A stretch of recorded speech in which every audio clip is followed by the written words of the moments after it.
দীপজল ভাইও আবার তাকে ফুলের মালাটা দিল। এত কিছু ঘটনার পর সে সুদূর আমেরিকা যে তার মনে হইলো কিভাবে যে সে এটা সঠিক হয় না, 32 দিন পরে মানে তার এইটা কিভাবে মনে হলো। তো সে এইটা খুবই অন্যায় কাজ হয়েছে, খুব ভুল কাজ হয়েছে। এইটার সে যে 2019-এর পর আবার এটা পুনরাবৃত্তি করলো, এটা খুবই খারাপ কথা, খুব বাজে ব্যাপার হয়েছে। নিপুণকে অনুরোধ করছি, নিপুণ আমার মেয়ের মতো, আমি ওর অনেক বড় বয়োজ্যেষ্ঠ, তো আমি অনুরোধ করছি এইখান থেকে তুমি সরে আসো। তুমি সম্মানিত লোককে সম্মান দিতে শিখো। তুমি শিক্ষিত, নিজেকে তো তুমি জানোই তুমি শিক্ষিত একটা মেয়ে।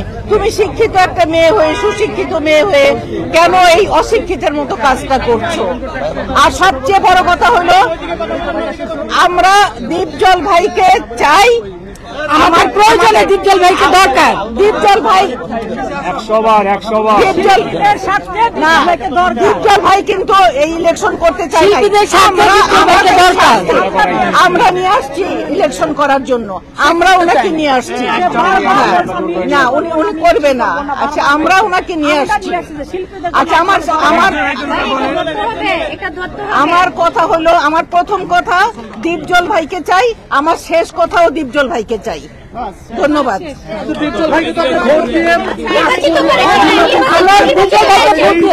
শিল্পীদের মান সম্মান নিয়ে বারবার হাইকোর্টে খেলা, এটা কত দূর কখনো ছিল না, এটা তো 2019-এর আগে ছিল।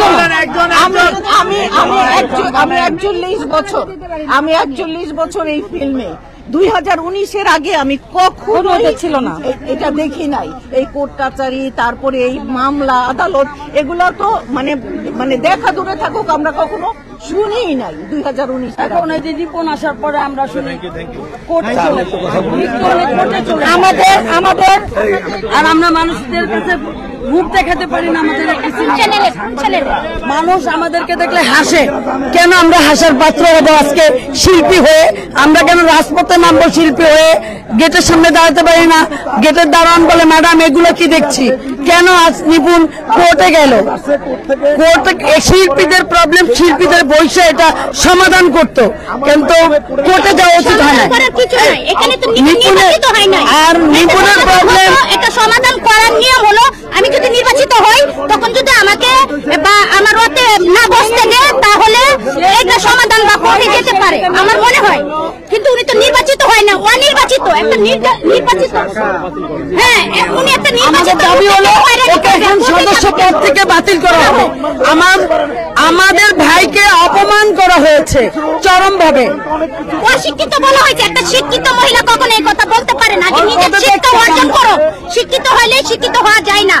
আগে সে কিভাবে মানে নিজের শিক্ষা নিজে অর্জন করুক, ভাষা শিখুক, মানুষের সঙ্গে কিভাবে ভাষা বলতে সেটা শিখুক। আমি আপনাদের